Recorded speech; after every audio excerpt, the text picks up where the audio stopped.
more than essential personnel. And that's the hardest place to control the spread, is when a person's literally at home, right? There are very few precautions. It's all about personal behavior. But that's where those cases are coming from. Number of deaths is down, but still painful, 132. We are right about where we were when we started this. Number of lives lost. We go right back to March 27th, and that's when we really first started this miserable journey. Good news again, if you look at New York, our curve is down. Congratulations, New Yorkers. And actually, the curve in the rest of the nation is up. So while cases are increasing across the country, the number of cases in New York are actually going down. And that's remarkable in some ways because we had more cases than anyone else, not because there's anything particular in the air in New York, but because we had people coming from Europe bringing the virus at a time when no one knew the virus had moved from China to Europe. And we had 3 million Europeans come January, February, March before we did the ban on European travel.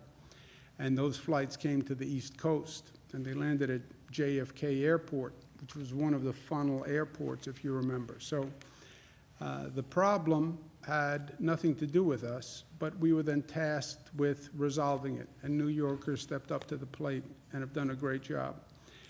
Question now is on reopening.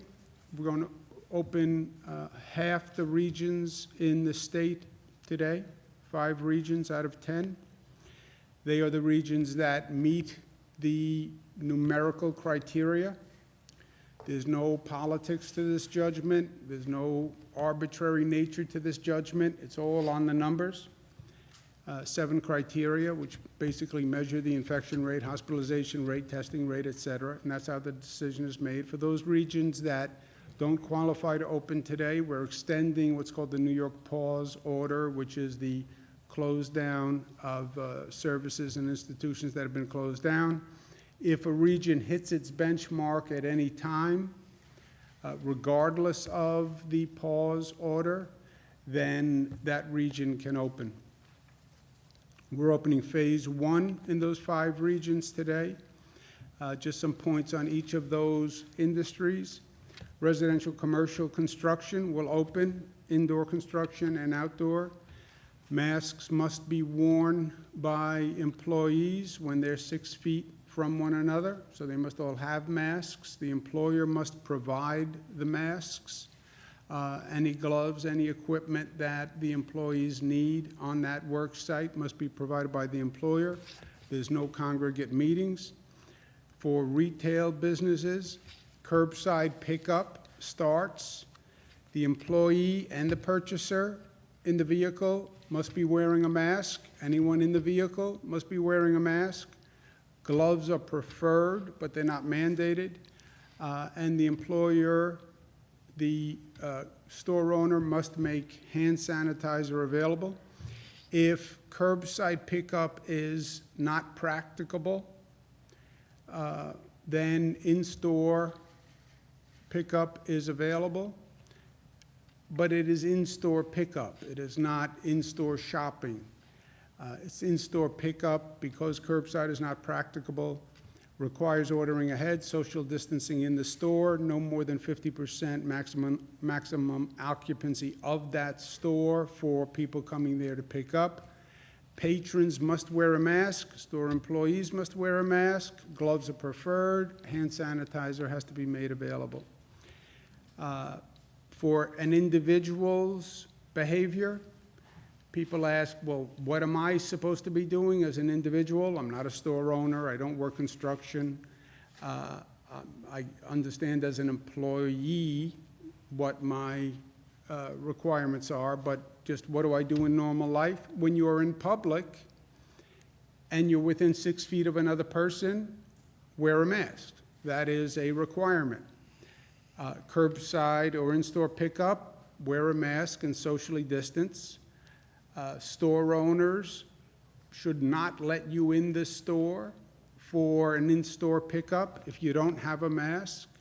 The exception is less than 2 years old, or some people for medical reasons can't wear a mask. In a construction or manufacturing setting, the employee must wear a mask whenever they can't socially distance, and the employer has to meet certain precautions, which they said they would when they reopen under this. In private, people ask, what should I do? Well, then you have our best advice, but in private is private. What you do in your home, what you do with your family, what you do with your personal relationships, your friendships. We've talked about exposure to senior citizens and how you should be careful to vulnerable populations, but there are no government requirements on what you do in your home, et cetera. The responsibility for local officials and what we call the Regional Control Center. Local officials have to enforce business compliance and social distancing. These businesses are opening subject to saying they will comply with safety precautions. Local officials have to make sure they are followed, as well as social distancing guidelines for individuals. The Regional Control Center will have a daily morning meeting where they review and monitor the infection, testing, and hospitalization rates. And I can't stress this enough. We're starting to turn the valve. One of my favorite graphics, not saying a heck of a lot. Starting to turn the activity valve. Watch what happens to the infection rate, testing rate, hospitalization rate. If those numbers start to move, slow down on the activity level. That requires you to monitor the impact of this increase in public activity. You will see an increase. We expect to see an increase, but that increase has to be monitored and has to be controlled. We've talked about the infection rate, the rate of transmission. When the rate of transmission hits 1.1, you're headed towards a bad place. So monitor that rate daily and correct immediately if you see an increase in those numbers.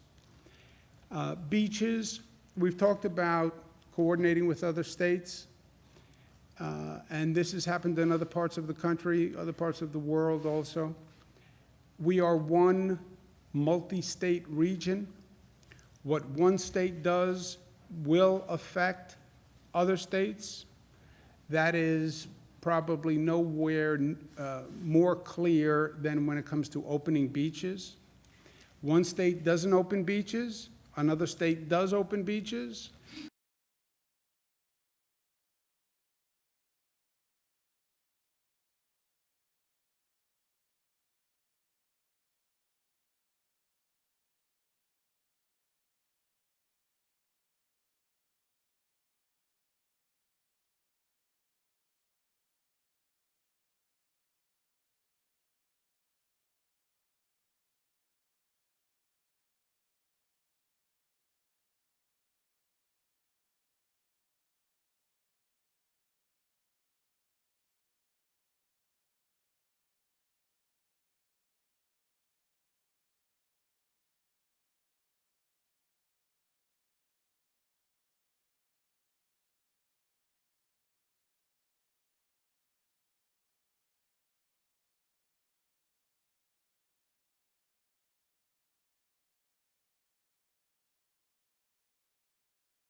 areas, exit areas, etc.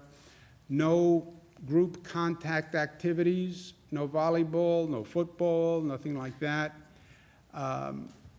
Areas of social gathering will be closed, picnic areas, etc. Playgrounds, pavilions, arcades. Social distancing will be enforced for employees and for visitors. Masks must be worn by employees, and visitors must have masks and wear them when they can't socially distance. At this point, concessions will not be operating.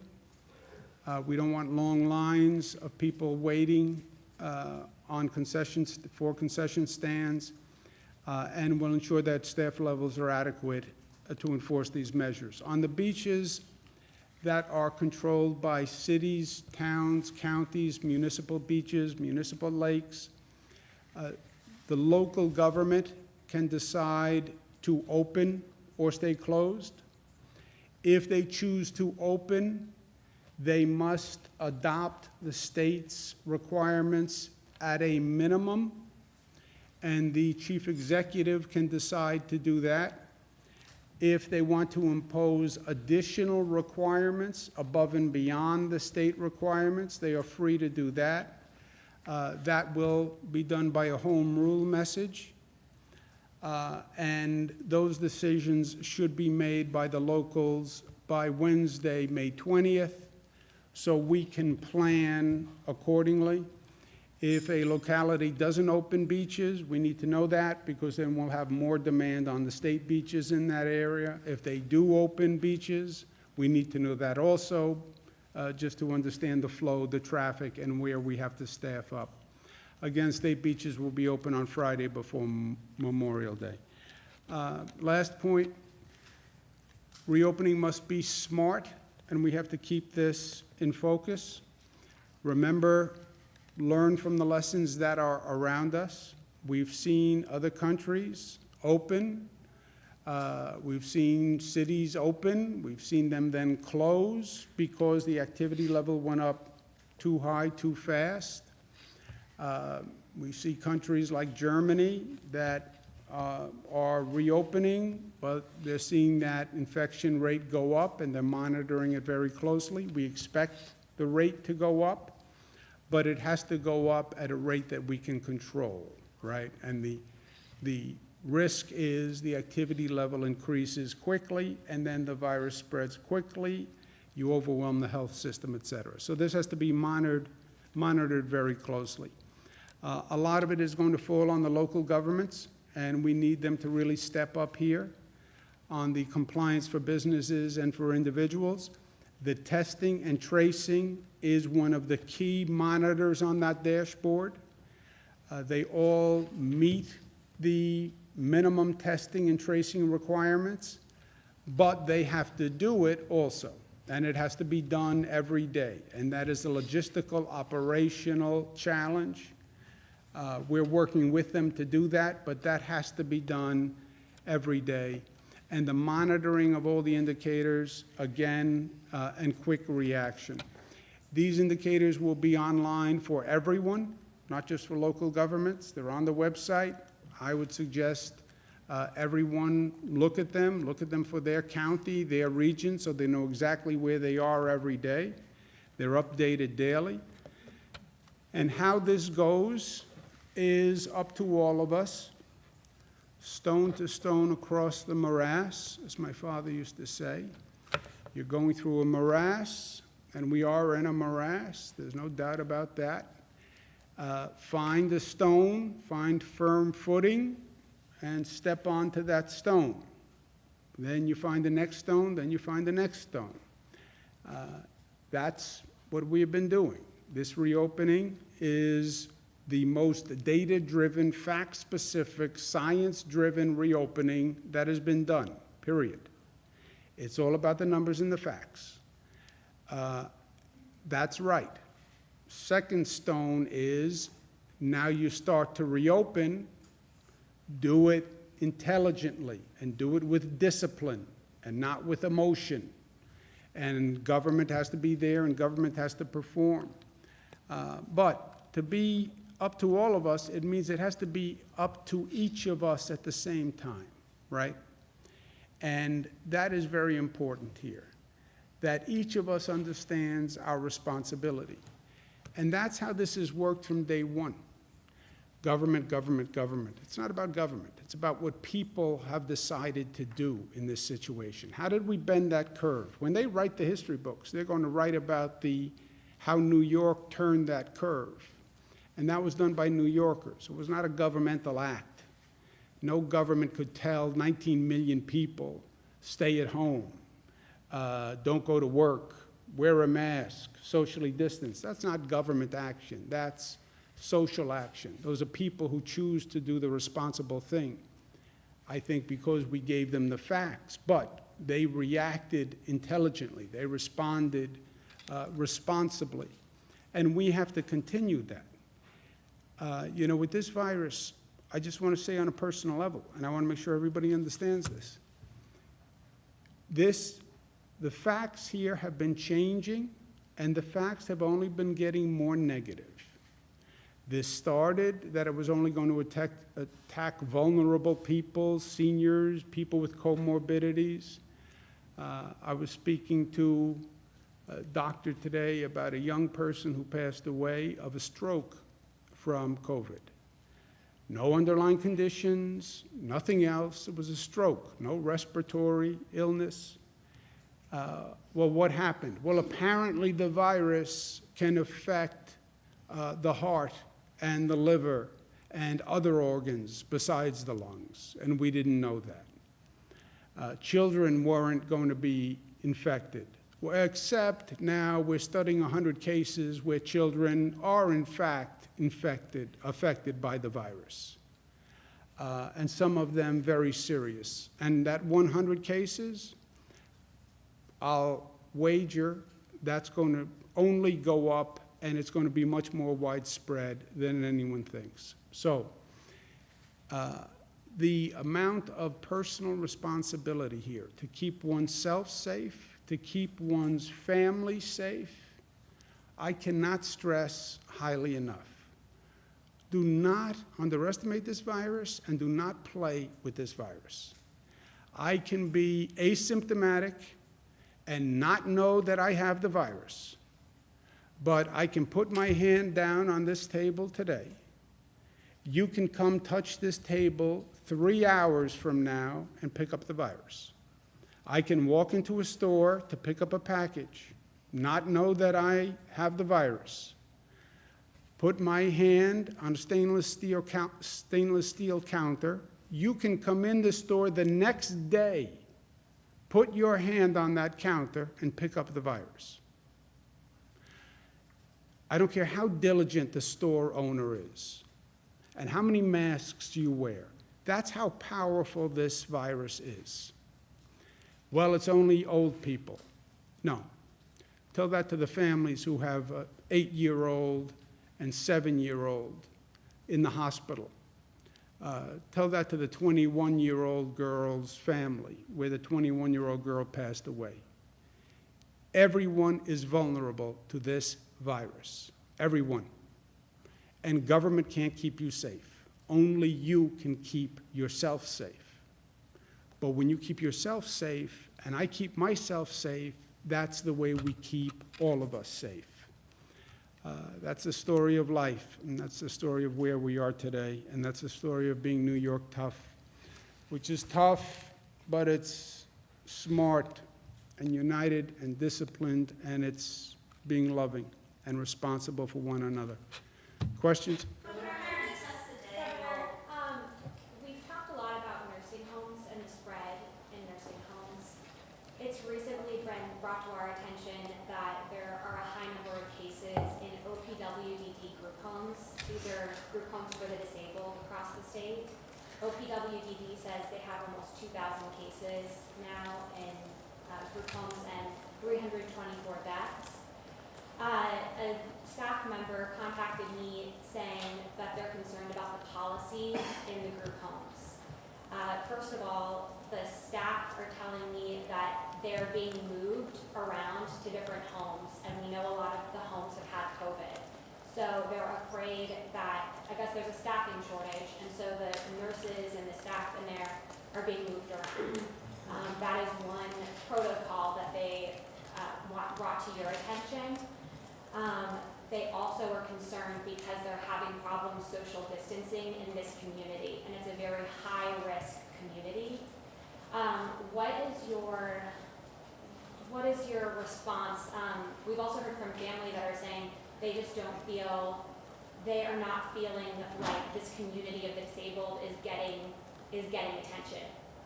Yeah, I think the basic point is what we've been talking about, right? It's the same with a nursing home, it's a prison, it's any congregate facility. There's no doubt where you have a congregation of people, that is a place where the virus can transfer. Whether it's a meat processing plant with 1,000 employees, it wasn't about the meat in the meat processing plant, right? It was just 1,000 employees. We have an agriculture plant in Madison County where it was about the density of the employees, also because you had 4 to a room, and it's the density. We started this with the hotspot in New Rochelle, Westchester.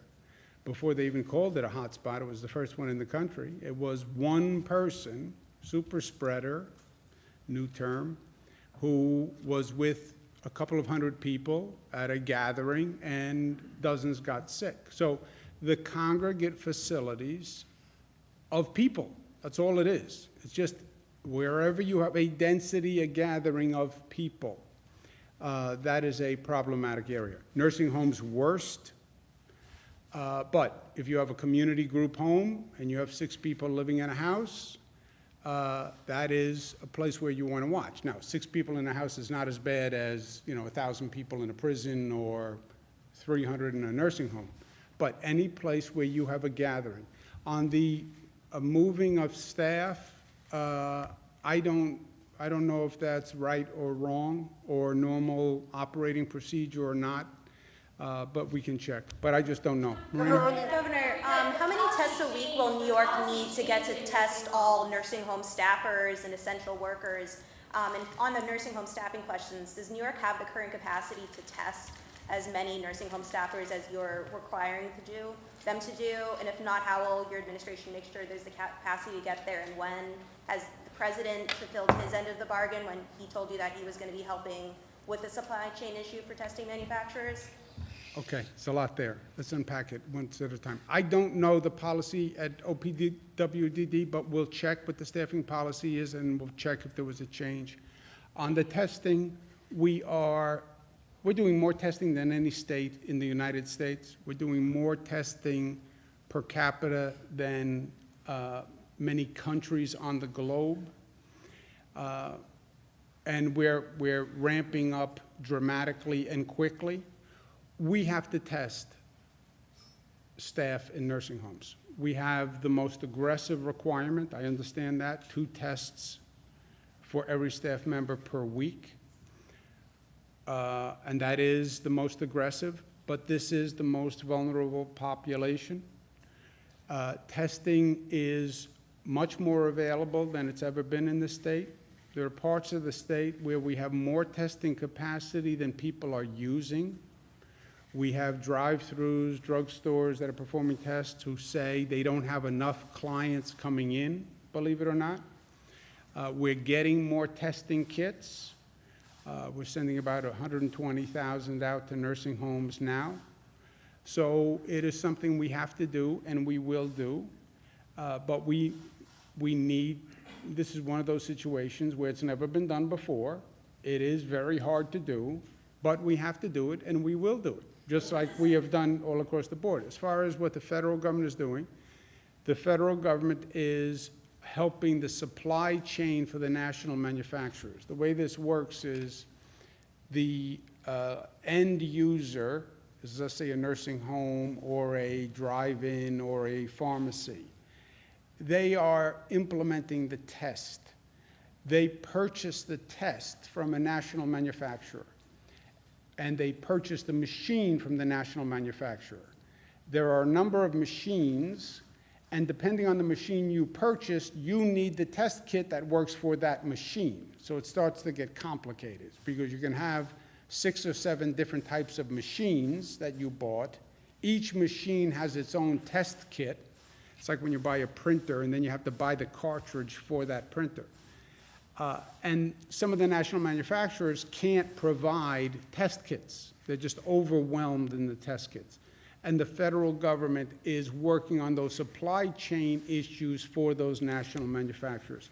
It's working much better than it has, but I don't think anyone would say we're there yet. So yes or no, do we have the capacity to, right now in New York, to test all nursing home staffers twice a week? Like yes or no? Yes. Yes. And yes or no, is the federal government fulfilling its end of the bargain to help on the supply chain issue? Ask the federal government. Governor, can you explain your... Some Wadsworth lab has been denied. Excuse me 1 second. I didn't mean to cut you off. No, that's okay. If I could just punctuate the governor's point. Since we announced last Sunday that we were going to require 2 tests a week for nursing home staff, we have worked with the commercial labs, BioReference, LabCorp, and Quest to get additional capacity, and the state has reserved 30,000 tests per day to be dedicated just to nursing home staff. So that's 210,000 tests a week that we have now secured that'll just be dedicated to going to this nursing home issue. On the Wadsworth situation, yes, we understand everyone would like to use Wadsworth. They can't. There's not the capacity for that, which is why they're going to have to go to the drive-thrus and why they're going to have to, if they can't accommodate the standard on their own, work with us to use some of the capacity that we have now reserved through the 3 commercial labs. I remember that Wadsworth is one lab, it's the state lab. There are 300 labs that operate in this state, right? Wadsworth, we're proud of, it's a state lab, but there are 300 labs.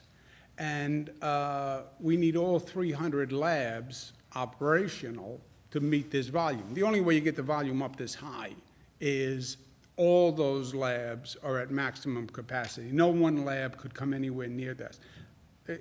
Even with all 300 labs working and doing 7 days a week, you're still not at the level you need. And then those 300 labs will say they're going to have a problem on the back end getting the supplies. That's where the federal government comes in. Governor, can you explain your rationale for reopening the beaches, considering the potential kind of public health peril there? What was the calculation for you? The calculation is I'm trying to work in conformity or accommodation with our surrounding states. They were going to open beaches. And if New York did not open beaches, you would see an influx of people to the Jersey Shore, Connecticut, et cetera. That would put New Yorkers then in jeopardy there, because the problem with the beach is if it's overcrowded, right? If it's 50% of occupancy, you're fine. The problem is if you overcrowd at the beach. And if other states were opening and New York wasn't, you would have millions of people from New York flooding those beaches. There would be a problem, and that wouldn't help anyone. The safeguard is this. First, we open them with safeguards, 50%, et cetera. Second, if there is a problem and the locals do not enforce those regulations, we will close those beaches immediately. Did you feel like Governor Murphy kind of forced your hand in this by announcing yesterday that he'd open the beaches? Or did you consult with him? No. We've been talking to them about beaches for a long time. We talk to them about everything on a daily basis. But he announced ahead of you. Yeah, but we knew exactly what he was going to do. And we had been talking about it. No, he didn't force my hand. Look, as governor, he has no jurisdiction in New York. I could say we're not opening our beaches. If we don't open our beaches, people will go to New Jersey beaches. I promise you that. They'll go to Connecticut beaches. And then you have a situation where you have 4 million New Yorkers going to Jersey beaches, Connecticut beaches. What happens to those beaches? Well, who cares? They're in New Jersey and Connecticut. First of all, I care. And those are New Yorkers in those beaches. So I think this plan makes the most sense. Is there a risk that the locals won't enforce the rules? Yes. Or the beach will get overwhelmed and they can't enforce the rules? Yes, that is a risk. And we have eyes wide open. And if that happens, we will close the beach the next day. That quickly. So you're talking about Yes, yes. So it'll be dated. You want to make a point? Did you want to No, make a I point? just want to say, but just to be clear, Jesse, we had the multi-state agreement in place yesterday when Governor Murphy spoke at a high level that the states had been coordinating. That wasn't something that they announced and then we came to an agreement on. We were in agreement with us and Connecticut and Delaware prior to Governor Murphy speaking about that yesterday. I think Connecticut had always said the beaches were. The Connecticut beaches actually were never closed, but Is there someone else? Yes? Local governments, well, it is up to local governments to enforce that businesses are complying with health and safety standards. Is there a way that the state's gonna give some guidance to local governments on how they can, I guess, keep businesses in check? And also, there is a website that the state has that employees can submit complaints against businesses that are not complying with these health and safety standards. What's being done with this information as well? First of all, the local governments have the guidelines on the compliance. So, and the business owners have it, and any business that opens today in the regions that can open, they sign a compliance agreement, and that compliance agreement is kept on the premises. So if there's a violation, which should be enforced by the local governments, they have that business owner who agreed to operate under the following conditions, and they therefore violated that agreement, and they can be closed on that basis. To the extent we get any complaints, we forward them to the local governments. Rob, you want to add anything on that? No, that's right. The local governments have been enforcing this on essential businesses, right, since the beginning of the pause order, so they'll continue to enforce under those same guidelines. So now they have the guidelines, they'll continue to enforce those the same as they had before, and as the governor said, all of the complaints that come through the hotline will be forwarded through the regional control rooms and to the local governments so that they can enforce them. Mr. John. The controller's April cash report is due today. That's the report that can trigger your ability to actually implement cuts to local governments, to school districts. We don't have any federal clarity today. That report's coming today. What are you going to do? What am I going to do about what, John? Well, are you going to implement the 20% cuts to schools and local governments? I hold to the belief, I have faith in humanity and a certain level of common sense, and I believe Washington, despite their dysfunction and politics, will ultimately provide funding for state and local governments. I do not believe, even if you put aside common sense, the survival instinct of a politician who has to run for re-election this year in this state or any state affected by COVID, which is most states, they will not come home and stand for re-election if they don't provide funding for state and local governments, because they would have created a devastating circumstance in their state.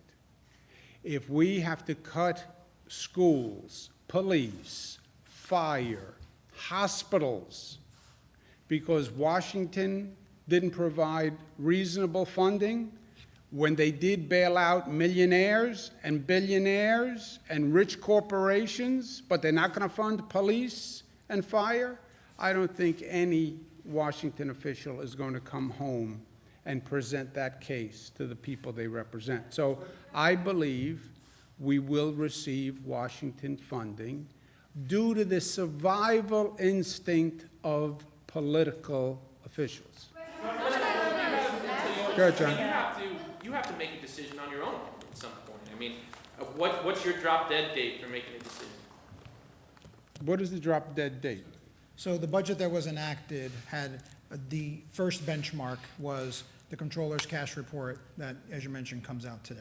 That report confirms the estimates that the state has made, which is that we're down 14% in revenues and that we'll have a $61 billion gap over the next 4 years. Now that we have those cash numbers, we'll look at it. As the governor mentioned, Washington has been talking about a federal bill that provides money in relief. In the event that those funds don't occur, then we would have to make those reductions. But as the governor mentioned, we believe that based on the bill that the House put in, those funds will be there. In the event that they don't, our plan would be within the month of May. We would have to then put out a plan that still would be contingent upon the receipt of federal funds. In the absence of the receipt of federal funds, 90% of the state's spending is in the areas of school aid, health care, social services, right? So as the governor points out, right, we think it would be irresponsible not to provide those resources because those are the types of things that then you would have to reduce. John, I'm teasing you a little bit just because I like to tease you. But look, I'm not taking the focus off them. They have to provide, they have to do their job. Not do a press release about their job. They have to deliver federal funding to the state of New York. And I want to hold them accountable. And, you know, at one point, you have to perform or not perform. Look, when I'm in this building, I either pass a budget or not, right, with the legislature. And if the budget isn't passed on time, what all you guys say is, oh, you failed, you didn't get it done, you're a bad person, you're not going to have it. Okay, it's binary. It's for me to say, well, I tried my best, I really tried, we all worked hard, we stayed up late at night. Who cares? You failed. This is the analog in Washington. Either the federal officials who passed the bill to take care of businesses, passed the bill to take care of millionaires, passed the bill to take care of all these other needs. Either you pass a bill to take care of state and local government, and that's police, firefighters, and schools, or you're going to be responsible for the cut. And that's the fact, and that's the truth, and that's where I'm leaving it. And then let's see if they perform, tongue-in-cheek. Never underestimate a politician's instinct for self-survival. And I do not believe they're going to want to come home and defend the fact that they cut police, firefighters, teachers, nurses, and doctors after those people just were designated heroes who saved lives during the pandemic, which happens to be true, Karen. John took my question, but I have one that's maybe more important to New Yorkers, and is when is hairstylists going to be able to open? I know you said you're going to find out the answer yesterday. I mean, seriously, they have to pay for their booths, they have to pay for their buildings even, you know, month to month, and they're not getting any income. Yeah, how about the story about the hairstylist in Kingston? Did you hear that story? I did, yeah. Barber in Kingston was operating in defiance of the close order, infected, I think, over a dozen people. You know, that is a occupation of close proximity, right? You can't really socially distance and do a haircut. Maybe mine, you could do from 6 feet away. But that is, by definition, an up-close and personal occupation. But hairstyling is in phase 2. Right now, we have hairstyling in phase 2. Phase 2. Governor, this week the state court system announced that they would be reopening certain upstate courthouses, allowing judges and staff to come back. That sort of service seems to fall into the definition of professional services in phase 2. What do you make of their decision to open up on a phase 1 timeline? The court system? Yes. Look, doing justice, if you want to talk about an essential service, justice is an essential service. And for you, Dr. Zucker, what sort of advice can you give to people who are not currently infected but might become infected and will have to overcome the illness while at home? What sort of things that should they have going in, if just baseline, if they were to get infected? Well, I think the first thing, obviously, is to contact their physician if they have any of these symptoms of concern. But it's the precautions that the governor has mentioned about washing your hands, making sure that you are away from other individuals who are sick, and all the straightforward issues that we've addressed before. Are there any devices that they should have, any sort of stockpiles, or any, you know, sort of basic medical supplies that should be in place if they would be?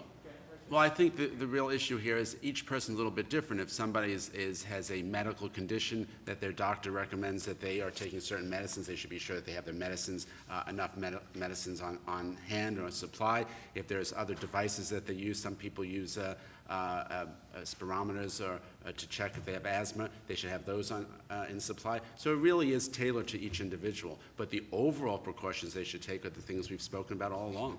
Are there plans for widespread home check-ins for people who are dealing with this illness? This is where the issue of telemedicine comes into play, and we are working closely with our healthcare professionals about that, particularly in the rural areas, but even in the urban areas.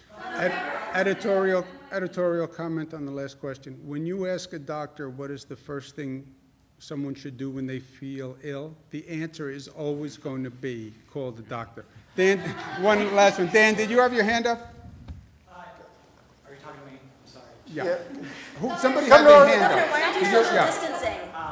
On the children's disease, the Kawasaki syndrome, can you give us any sense of where the geography of that is? Is it all concentrated in one place, or is that It statewide is the case? all across the state, but it's proportionate to population. And right now, it's 103 cases in New York. I'll tell you what I'm afraid of. It's not 103 cases in New York.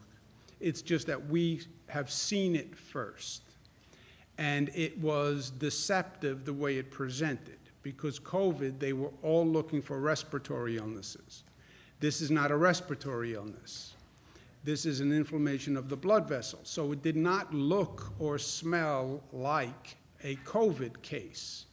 When they went back and checked, the overwhelming number of children tested positive or had the antibodies, close to like 90%, either were positive or had the antibodies. And I think you're going to be seeing more of this. There's stories about other illnesses that are popping up, and now they're saying this COVID virus does more damage in the body than we were aware of. But specifically with children, the reason I want this point abundantly clear, because this is not what we were told initially, and this is not what I told people initially. We were told it was primarily vulnerable people, and the good news is that children seem unaffected. And as a parent, that then gave me a false sense of security to now say, oh, we were wrong about that. You're talking about my child's health now and my child's life. I take this very seriously. And this is a big about face, right? There was also an about face. If you have the virus and you have the antibodies, you're immune and you can go back to work. Now, oh, maybe not. Maybe you're not immune. Maybe you're a little immune. Maybe we don't know. You know, these are dramatic shifts on this virus. And I don't fault anyone because it's a learning process, et cetera. But the more we learn, the worse it is. And the more we learn, it's only negative. We have not learned anything since this started that we say, oh, that was better than we thought. I have to go to work, guys. Thank you. You didn't ask your question. I will talk to you tomorrow, Saturday. Yay, Saturday service.